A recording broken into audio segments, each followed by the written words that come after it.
Bueno, ahora vamos a hablar de la estructura de la verdad bajo la óptica de Esther Díaz, que nos dice que podemos ver la verdad y analizar la verdad bajo diferentes ópticas y desde diferentes miradas.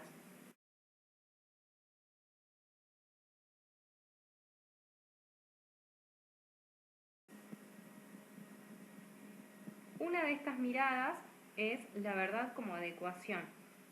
Desde esta óptica, o desde este punto de vista, la verdad es una relación de adecuación entre el pensamiento o la expresión de ese pensamiento mediante una proposición y la cosa a la que ese pensamiento o esa proposición refieren. Entonces, la proposición va a ser verdadera en la medida en que se adecue con la realidad. O sea, una oración va a ser verdadera si designa un estado de cosas existente. Por ejemplo, si yo digo que la botella es azul, esa frase será efectivamente verdadera si efectivamente la botella es azul, o sea, si en la realidad esa botella tiene el color azul. Y si bien esto parece una obviedad, en realidad digamos, nos resulta obvio porque nosotros vivimos en una comunidad que pondera lo científico. Entonces, la verdad se relaciona precisamente con las características que tiene lo científico. Por eso se relaciona con la objetividad y en este sentido se destaca que, digamos, la verdad se manifiesta de manera clara y se presenta igual a todos los sujetos y digamos, y ella misma se distingue de lo que no es. Digamos, otra característica es la comunicabilidad, porque lo que no se puede comunicar no se le puede tildar como verdadero, porque necesita, digamos, de la contrastación y necesita de esa comunicabilidad. Y es unívoca también porque no hay una ambigüedad, digamos, una doble interpretación, un doble sentido en la relación entre pensamiento y realidad, o proposición y realidad. Por eso se habla de la correspondencia con lo real, o sea, hay una concordancia entre lo que se enuncia y la realidad a la que se refiere. Y también, por supuesto, esto conlleva también a una correspondencia con los principios lógicos. Por eso se habla del principio de no contradicción, porque ninguna proposición puede ser verdadera y falsa a la vez, con el principio de identidad, porque si una proposición es verdadera, es verdadera, digamos, y esto a su vez se relaciona también, no tiene conexión con el principio de tercero excluido, porque una proposición es verdadera o falsa y no cabe otra posibilidad, o sea, o es una cosa o es la otra. Entonces, digamos, tiene como estas dos cuestiones a destacar bajo la óptica de la verdad como adecuación: correspondencia con lo real y correspondencia también con los principios lógicos. Bajo esta concepción, la verdad a su vez también es inseparable de la demostración, porque si algo es verdad se lo puede demostrar por medio de argumentos que confirmen su verdad. También es inseparable de la verificación, porque además de esto también es susceptible de ser verificada, y esto se lo hace a través de la experimentación. Por eso también se dice que la verdad bajo esta óptica es inseparable de la experimentación, porque la contrastación con la experiencia sirve para reafirmar la verdad.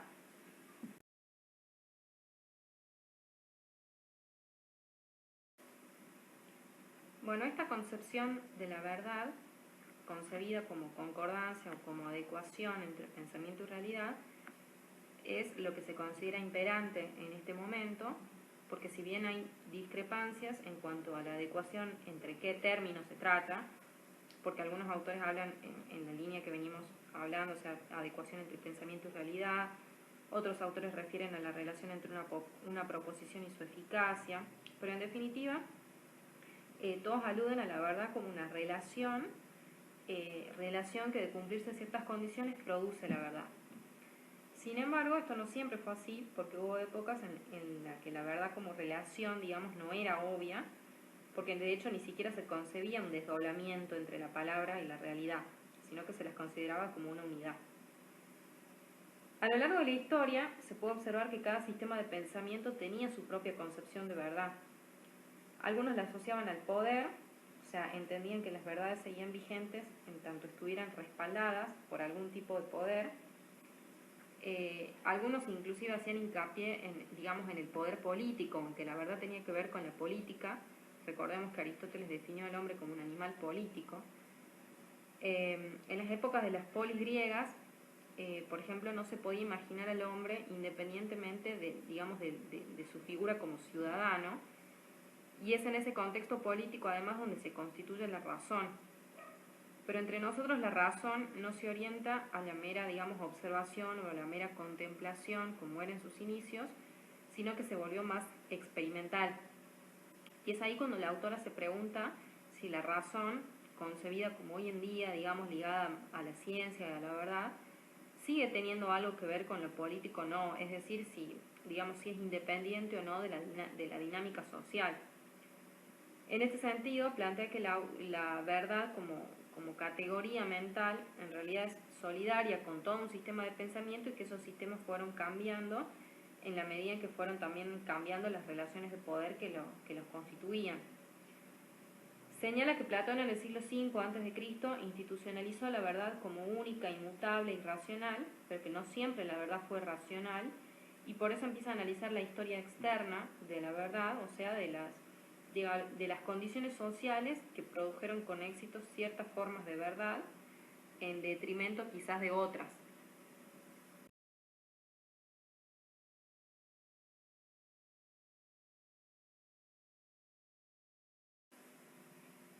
La verdad como transformadora de la realidad es una concepción propia de la Grecia arcaica, o sea, una concepción que imperaba bajo el sistema de pensamiento existente en la Grecia arcaica. En ese momento lo que valía era la palabra eficaz, pero no eficaz, en el sentido que nosotros la conocemos hoy en día o que la podríamos interpretar hoy en día, sino que su eficacia consistía en constituir la realidad misma con la palabra. Allí se cita el ejemplo de un poeta, que era alguien que se lo veía, como alguien a quien una diosa lo inspiraba y le otorgaba verdad y realidad a sus palabras.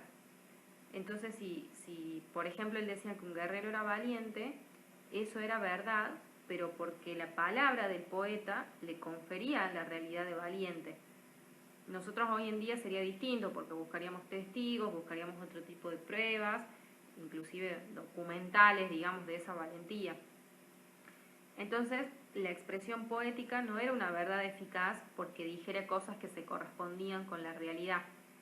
sino que se consideraba que instauraba la realidad con su palabra, Y lo mismo ocurría con el rey de justicia o con el adivino, es decir, que ellos constituían la realidad misma a través de su palabra, y por eso decimos que la verdad era un privilegio en realidad de pocas personas en ese momento.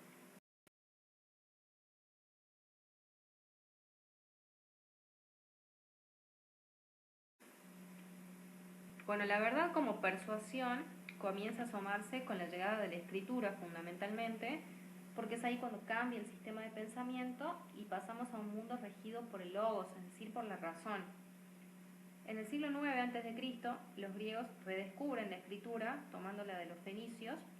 y esa palabra escrita, que antes era privilegio de unos pocos, que era privilegio de los palacios,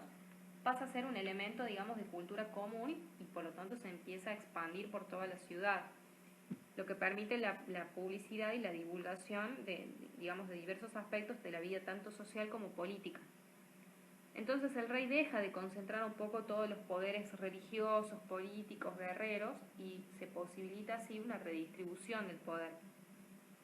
En la plaza pública, por ejemplo, se da la crítica, la controversia, el debate, y los tópicos que antes eran reservados a determinadas personas, consideradas como, si se quiere, de una jerarquía superior, como los guerreros o como los sacerdotes, ahora, ya esos tópicos se abren a la discusión de todos los ciudadanos. Con la llegada de las polis, estamos hablando del siglo VIII, siglo VII a.C., se prepara el terreno entonces para esta nueva estructura de la verdad que llamaremos a la verdad como persuasión. Acá comienza a darse también una trabazón entre política y logos, porque se trata de ganar espacio político por medio de la palabra. Entonces prevalece la palabra sobre los otros instrumentos de poder. Y bajo esta concepción, la verdad entonces será la que logre convencer al otro, y por eso se habla de que la verdad es persuasión. Acá no se busca verificar, sino solamente persuadir. En el sistema anterior, cuando las verdades las manejaban unos pocos, los poetas, los reyes, como yo decía anteriormente, se las consideraba las verdades como más secretas, si se quiere. En cambio ahora las verdades pasan a ser públicas y por ende de dominio común. Y los que mejor manejan esas verdades son los que tienen eso, mayor capacidad de persuasión. Por eso aparecen los sofistas, que bueno, como sabemos eran los que, digamos, los que profesaban y los que sí, convencían a través de la palabra y digamos de manera independiente a la adecuación que tenían con la realidad. Eh, y aparece también por otro lado la ambigüedad, porque la palabra podía llegar a decir algo, pero en realidad para referirse a otra cosa. Y esto comienza a ser un problema en el siglo VIII a.C. La verdad en este nuevo sistema pierde entonces esa condición, si se quiere, mágico-religiosa, y ahora, digamos, los maestros de la verdad serán los que sepan utilizar el logos y pasa a ser, digamos, un poco más racional.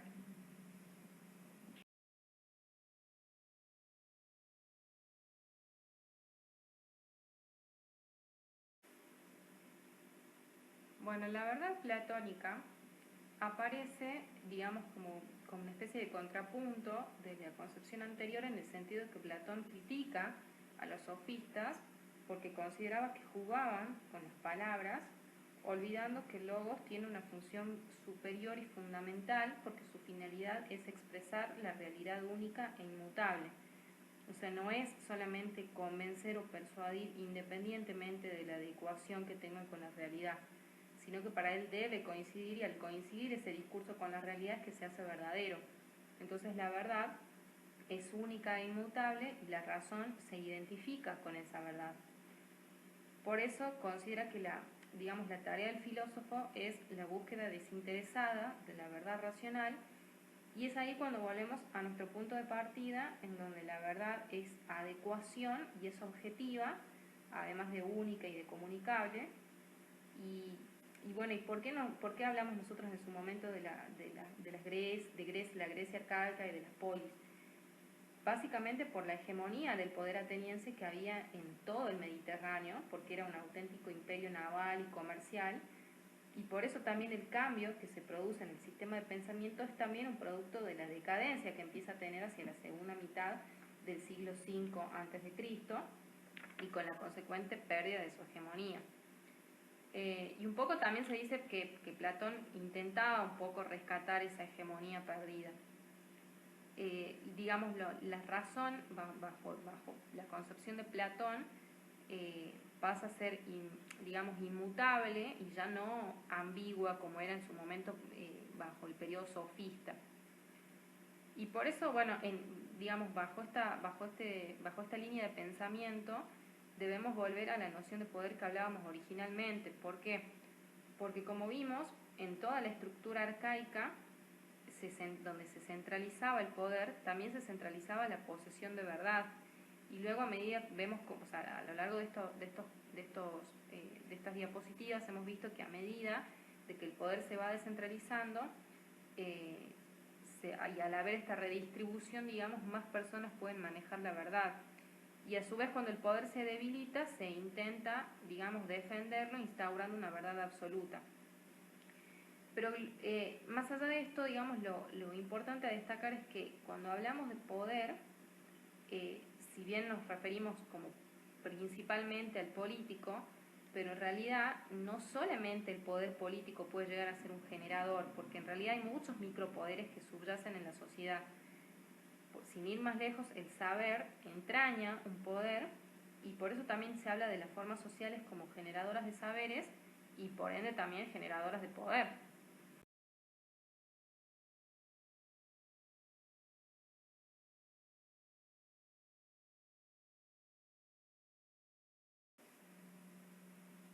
Habiendo analizado cómo juegan las nociones de poder en las construcciones de la verdad, ahora nos vamos a centrar un poco en las formas sociales como generadoras de saberes. En este sentido se recomienda como lectura adicional el libro de Michel Foucault llamado La verdad y la forma jurídica, que él en ese libro bueno, se exponen 5 conferencias que dio en Río de Janeiro, en donde allí habla de cómo las prácticas sociales pueden llegar a generar ciertos dominios del saber y dentro de esas prácticas sociales obviamente están las prácticas judiciales como una de las más importantes.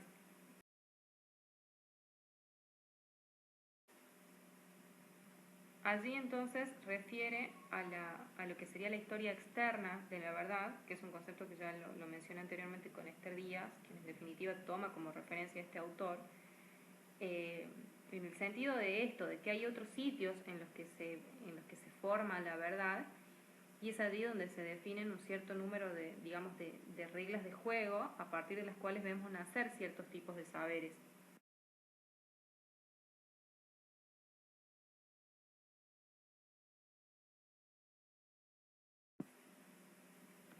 Bueno, ¿y por qué hablamos en este sentido de los modos de buscar la verdad?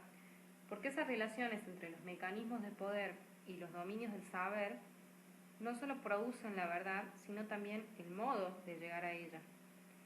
Y a través de la historia se privilegiaron ciertas prácticas como válidas, digamos, para acceder a la verdad, y por eso vamos a analizar algunas de ellas.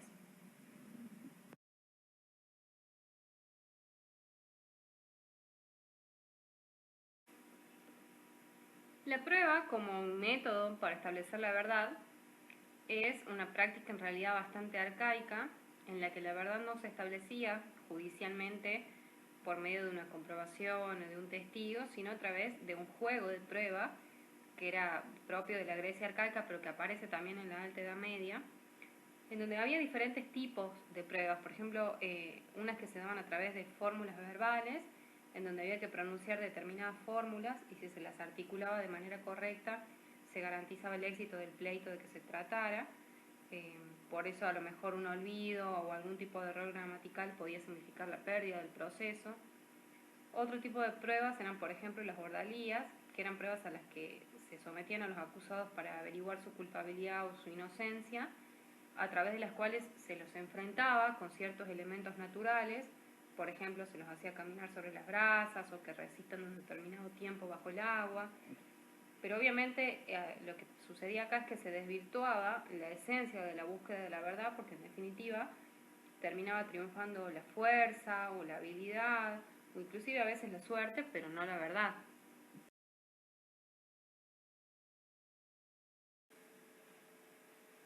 Y acá es cuando Foucault comienza a hablar de la tragedia de Edipo, porque él dice que la tragedia de Edipo es, digamos, el primer testimonio que tenemos de las prácticas judiciales griegas. Él recuerda que, bueno, se trata de la historia en la que unas personas,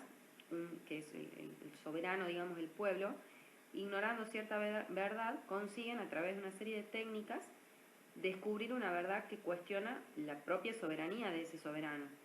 Entonces la tragedia de Edipo es, por lo tanto, la historia de una investigación de la verdad. O sea, es un procedimiento de investigación de la verdad que obedece a las prácticas judiciales griegas de esa época. Entonces, lo que él pretende demostrar en este libro que les comentaba, que es La verdad y la forma jurídica, es cómo la tragedia de Edipo en realidad es, digamos, es representativa y de cierta manera instauradora de un determinado tipo de relación entre poder y saber, entre poder político, digamos, y conocimiento, y que es una relación de la que nuestra civilización aún hoy en día no se ha liberado. O sea, para él realmente hay un complejo de Edipo en nuestra civilización, hablando siempre a un nivel, digamos, colectivo.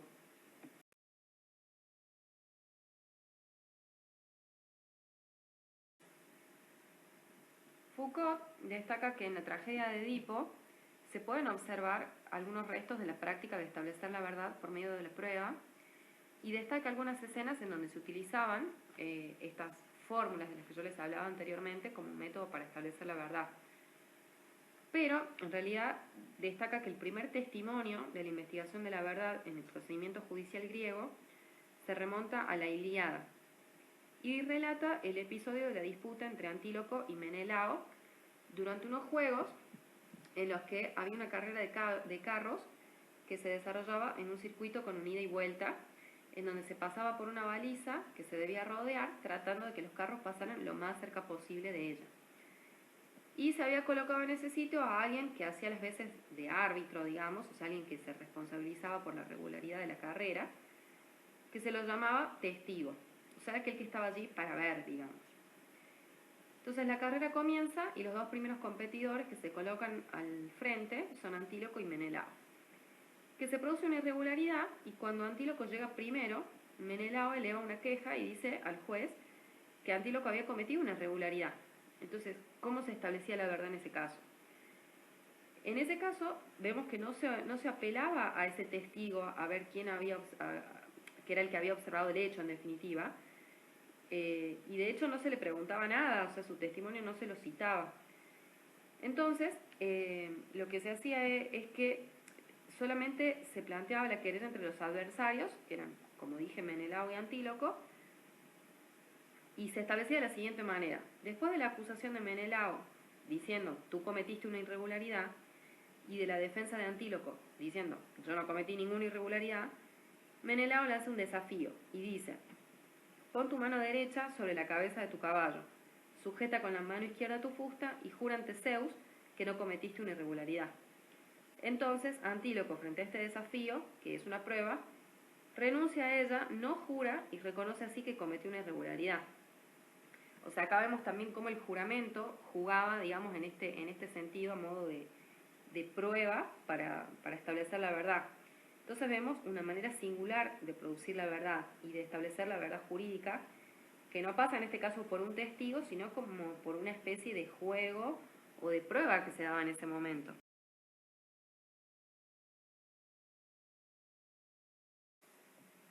En ese caso entonces, en este desafío entre los dos guerreros, uno de ellos le lanzaba entonces la pregunta al otro de si era capaz de jurar ante los dioses que no hizo lo que él afirma que hizo, digamos. Entonces en este procedimiento no había un juez ni una sentencia, ni tampoco un testimonio que permitiera saber quién decía la verdad, sino que se daba una lucha, un desafío,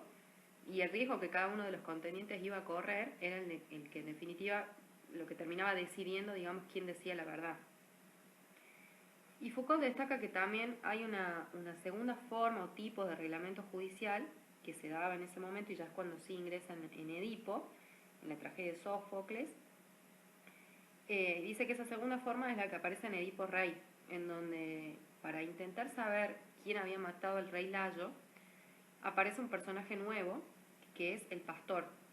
que es un pastor que estaba oculto en su cabaña y que era un simple esclavo y que había visto lo que había sucedido. Entonces, como tenía en sus manos ese pequeño fragmento de recuerdo, podía contestar y vencer a todos, digamos, por el poder que le otorgaba ese recuerdo y lo que él había presenciado, digamos. Entonces el testigo, ese humilde testigo, podía por sí solo, por medio del juego de la verdad que vio y que enunciaba, derrotar a los más poderosos.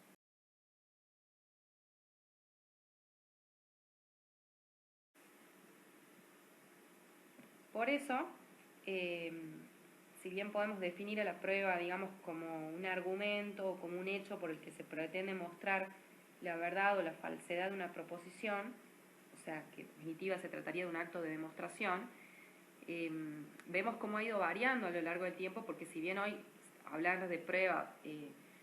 quizás se nos vienen una multiplicidad de formas, digamos, a la cabeza que se utilizan hoy en día, en ese momento quizás eran más reducidas, como dije, a través de juramentos, a través de determinadas fórmulas entre guerreros, y así de esta manera ha ido mutando y también se ha ido ampliando, digamos, la noción de la prueba como un método para establecer la verdad.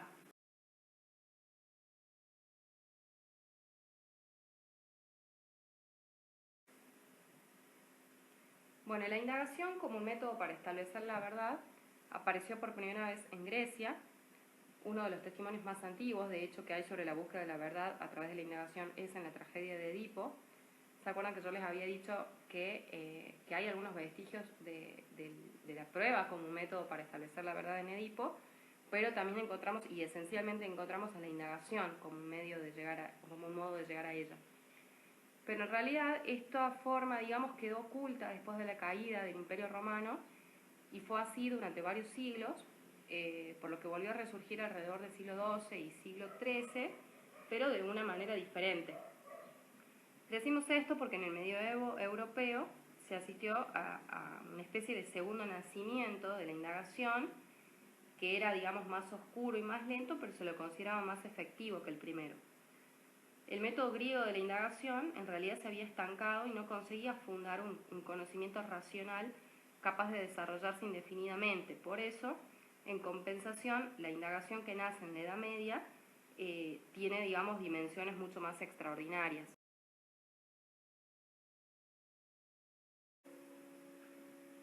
Veamos un poco cuáles fueron, digamos, los matices que fue teniendo la indagación a lo largo del tiempo. ¿Por qué? Porque, por ejemplo, el modelo de la indagación que existía en la época del Imperio Carolingio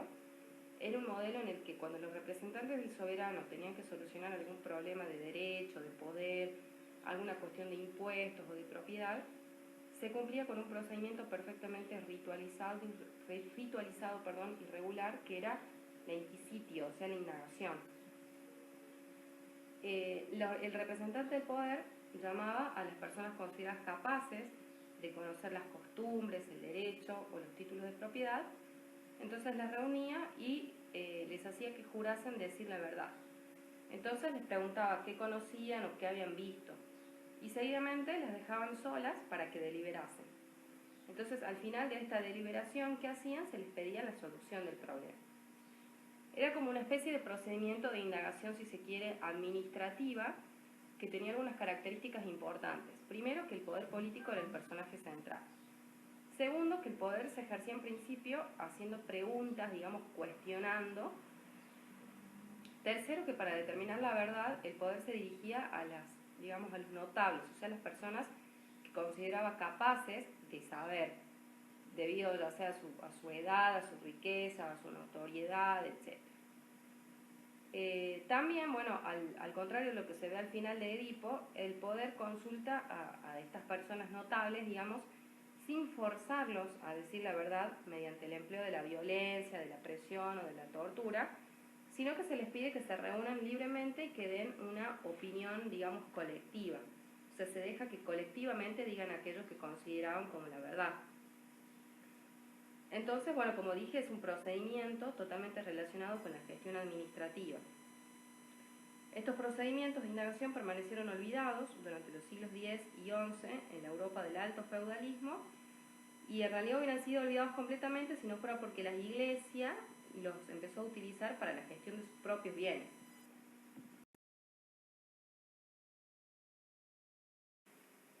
Por esta razón, Foucault habla entonces de un doble origen de la indagación. Por un lado, un origen administrativo,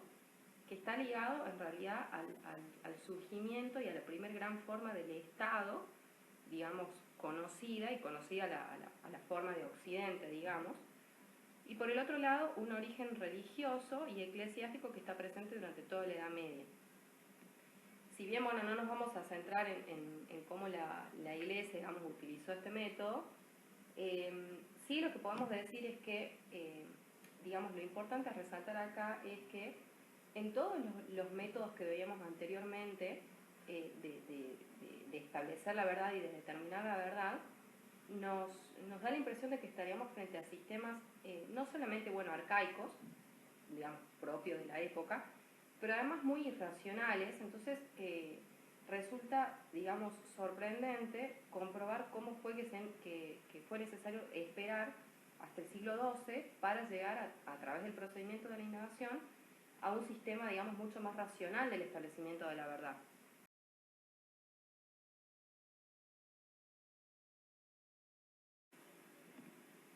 Sin adentrarnos demasiado, como les decía, en el tema de la Iglesia y en cómo utilizó este método a través de preguntas y de testimonios, sí me interesa recalcarles, y me parece importante que vean inclusive cómo hoy en día existen relaciones o vinculación entre la Iglesia y el derecho, porque si nos ponemos a analizar, digamos, la culpa a la hora de cometer un delito, o sea, la culpa jurídicamente hablando, si nos ponemos a analizar, en realidad tiene un parecido a la noción de pecado. Entonces, las relaciones entre la Iglesia y el Estado, vemos que inclusive hasta el día de hoy tiene digamos, ciertos vestigios y sigue estando vigente de alguna forma.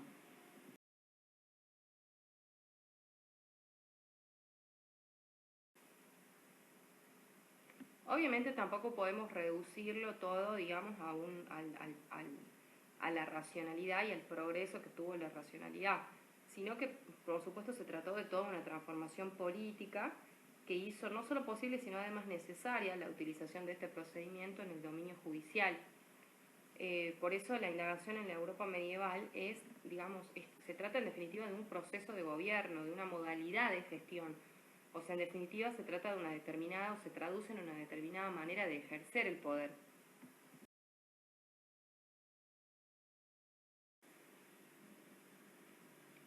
A partir de los siglos XIV y XV aparecen tipos de indagación que procuran establecer la verdad partiendo de testimonios que son cuidadosamente recogidos en dominios tales como la geografía, la astronomía, el conocimiento de los climas. También empieza a aparecer una técnica de viaje y una cierta empresa de curiosidad y adquisición del saber, que es lo que termina conduciendo finalmente al descubrimiento de América. Y todo este gran, digamos, movimiento cultural que se da después del siglo XII, visto, digamos, desde la perspectiva de hoy, vemos cómo fue ese gran movimiento cultural fue lo que comenzó a preparar el terreno para el Renacimiento, que puede ser definido entonces en gran medida como el florecimiento de la indagación como una forma general del saber. Por eso, cuando la indagación se desarrolla precisamente como una forma general del saber, la prueba tiende a desaparecer y solamente encontramos algunos vestigios de ella, como por ejemplo a través de la forma de la tortura, pero ya inclusive mezclada con la preocupación, por ejemplo, por obtener la confesión, que es una prueba de verificación. Entonces, por eso la prueba en realidad tiende a desaparecer tanto en la práctica judicial y desaparece también en los dominios del saber. La indagación, digamos, concebida más bien como la entendemos hoy en día en la actualidad, la podríamos definir como un método para confirmar o refutar una proposición. Por eso indagar hoy en día es averiguar y es ir a través de conjeturas y señales que nos guían hacia lo que queremos encontrar. O sea que el que indaga plantea una hipótesis y trata de confirmarla. Y si lo hace, sigue con otra para seguir avanzando. Y si no lo logra, obviamente tiene que reformular esa hipótesis para seguir investigando.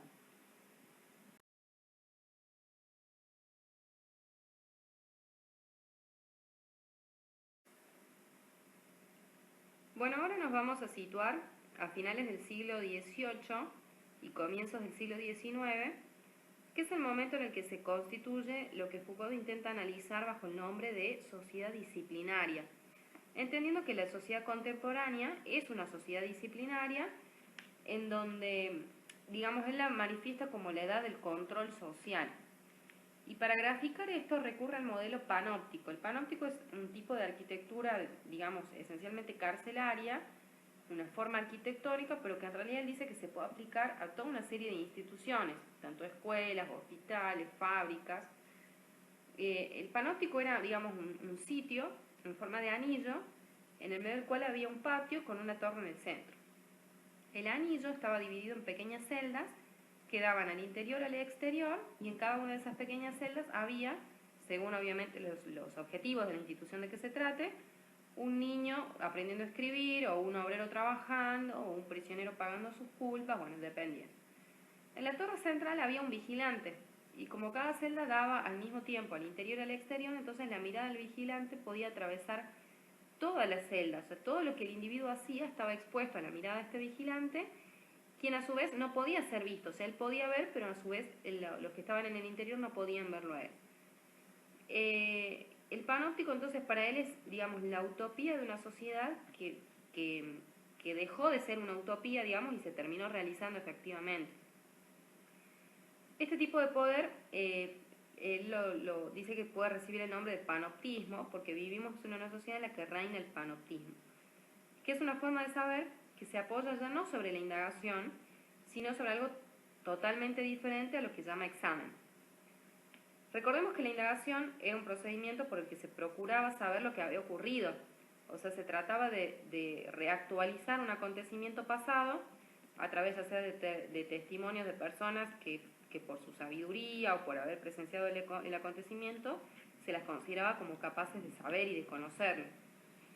En cambio, en el panóptico se produce algo totalmente diferente porque ya no hay más indagación, sino vigilancia, o sea, hay un examen.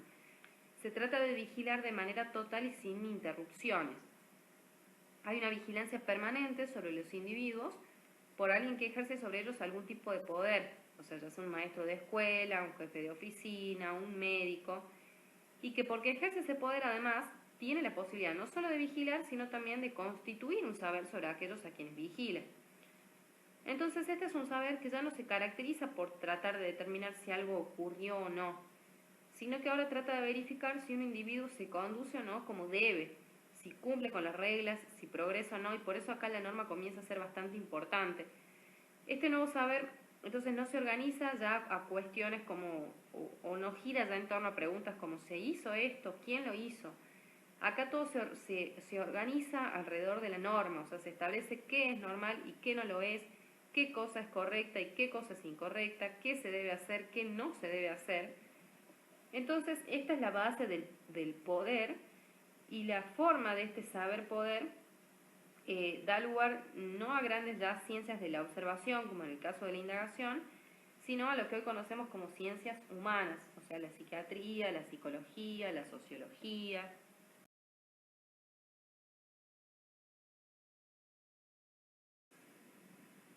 Bueno, haciendo un poco de historia como para ver cómo fueron surgiendo los mecanismos de control, nos vamos a situar en el siglo XVIII en Inglaterra, porque bueno, en Francia también hubo procesos determinantes en este sentido, pero nos vamos a situar en Inglaterra, en donde desde la segunda mitad, más que nada del siglo XVIII, se fueron formando en distintos, digamos, en niveles relativamente bajos de la escala social, distintos grupos espontáneos de personas que se atribuían el poder, digamos, si se quiere, o sin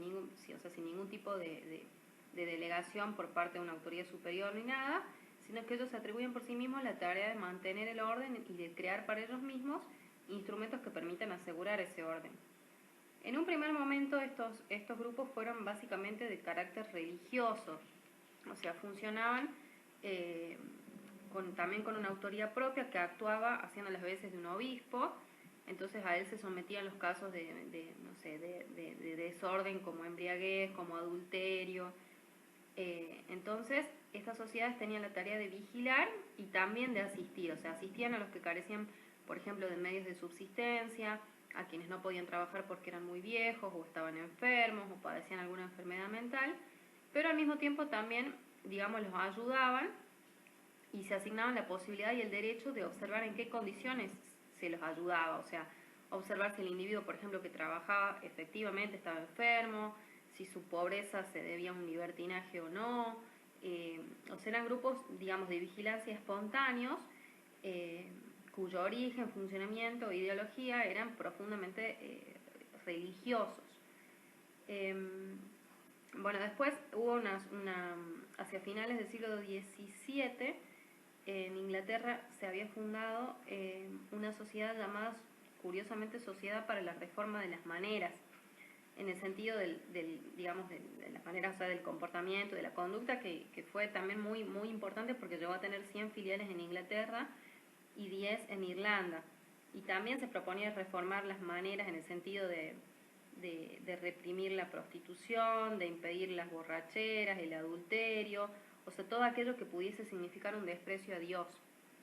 Luego, hacia finales del siglo XVIII, esta sociedad fue, digamos, fue reemplazada por otra sociedad llamada Sociedad de la Proclamación, que tenía, digamos, más o menos los mismos objetivos, impedir también la circulación de libros obscenos, o sea, todas cosas que se las consideraba como ofensas a Dios, porque seguía teniendo, digamos, un carácter, digamos, religioso, pero ya de una manera un poco más laica, si se quiere. O sea, tenía unas bases morales y todavía seguía siendo cercana a los grupos religiosos, pero ya se empezaba a hacer se empezaba a alejar un poco estrictamente de la religión, digamos, más conservadora, para hacerse un poco más laica. Luego, digamos, después de estas organizaciones que se iban formando de corte, digamos, estrictamente o esencialmente religioso, empiezan también a aparecer otra clase de grupos, por ejemplo, de autodefensa, de carácter paramilitar que empezaron a surgir como respuesta a las primeras grandes agitaciones sociales, que en ese caso ya tenían por función hacer que reine el orden político, ya sea en un barrio o en una determinada ciudad o en una región donde funcionaran. Y después ya pasamos a las que eran, digamos, de carácter esencialmente económico, porque las grandes compañías y las sociedades comerciales se empezaron a organizar primero como policías privadas, digamos, para defender su patrimonio, o sea, sus mercancías. ¿Por qué? Porque cuando la riqueza comienza a acumularse en forma de stock, o sea, de mercadería almacenada y de máquinas, obviamente ahí la cuestión de la vigilancia y de la seguridad se transformaba en un problema que era sumamente importante a tener en cuenta y a cuidar, digamos. Por eso vemos cómo en realidad estos mecanismos de control van surgiendo de manera incipiente en pequeños grupos poblacionales que en pos de buscar diferentes objetivos, como decía yo, unos más cercanos a la religión, otros más de autodefensa o de defensa y otros más de carácter netamente económico, pero empiezan a formarse estos grupos que con la luz de ese objetivo, digamos, empezaban a organizarse y a implementar, quizás hasta sin tener demasiada noción de ello, pero empezaban a tener estos mecanismos de control sobre quienes formaban parte en un principio, pero que luego, como dije, fueron sociedades que se fueron expandiendo cada vez más a lo largo del tiempo y a lo largo de los diferentes territorios.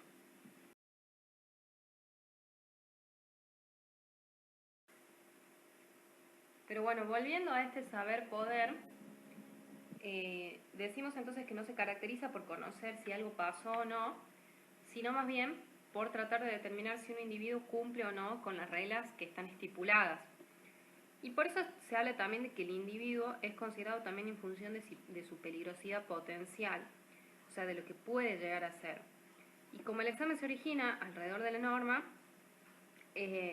lo que estamos planteando es que si, por ejemplo, un individuo no cometió un delito, no puede ser manejado por normas penales porque todavía no infringió esas normas. Pero sí por esa peligrosidad eventual o potencial que tiene, existen otros poderes laterales, como la policía, como la educación, también la psicología, tendientes a, si se quiere, encauzar al sujeto y evitar la infracción a la norma. Entonces, acá no es que se deja de lado el hecho de castigar al infractor, porque como dije, para eso ya van a existir normas específicas dependiendo del área de que se trate. Pero sí también, pero se hace hincapié en que es fundamental vigilar al individuo antes de que la infracción se cometa. Toda la red de instituciones, tanto estatales como no estatales, se caracterizan por esta, digamos, por esta vigilancia y por este control. Y aplicado esto a todos los ámbitos, o sea, se controla, por ejemplo, el cuerpo para transformarlo en fuerza de trabajo y de ahí se extraen saberes a partir de su comportamiento, en el sentido de que se puede saber cuánto puede producir un obrero, cuánto puede rendir un alumno, y todos esos son datos que van sirviendo para los organismos de los que formamos parte y como dije que digamos que son abarcativas de toda la sociedad porque abarcan a las distintas instituciones que existen en la sociedad en los diferentes estamentos, en las diferentes áreas. Por eso con esa información que surge de los lugares de trabajo en general, de las fábricas, de los hospitales y de cualquier institución en la que se nos ocurra, es en de ese marco informativo que se va gestando la norma. Entonces, en base a eso es que se establece qué es normal producir en un determinado tiempo y qué no, qué es normal hacer y decir en determinadas ocasiones, qué es normal sentir para no estar enfermo, qué es normal contestar para aprobar un examen. O sea, se van estableciendo estos parámetros de la normalidad y en realidad también si nos ponemos a pensar, todos estos, digamos, son exámenes que nosotros permanentemente estamos rindiendo en todos los ámbitos de nuestra vida y a cada instante, si se quiere, y obviamente muchas veces sin ni siquiera percatarnos de ello, porque, por ejemplo, rendimos exámenes no solo para acceder a un trabajo, sino inclusive hasta para alquilar un departamento. A veces estamos permanentemente, digamos, dando cuenta de lo que hacemos, de lo que hicimos, de lo que decimos. O sea, vivimos dando examen de muchas formas porque la forma de acceder a la verdad actualmente es el examen. Por eso es lo que hoy predomina. Si bien la prueba y la indagación no desaparecieron, pero en la actualidad tenemos normas para todo y de hecho, bueno, se vigila su cumplimiento.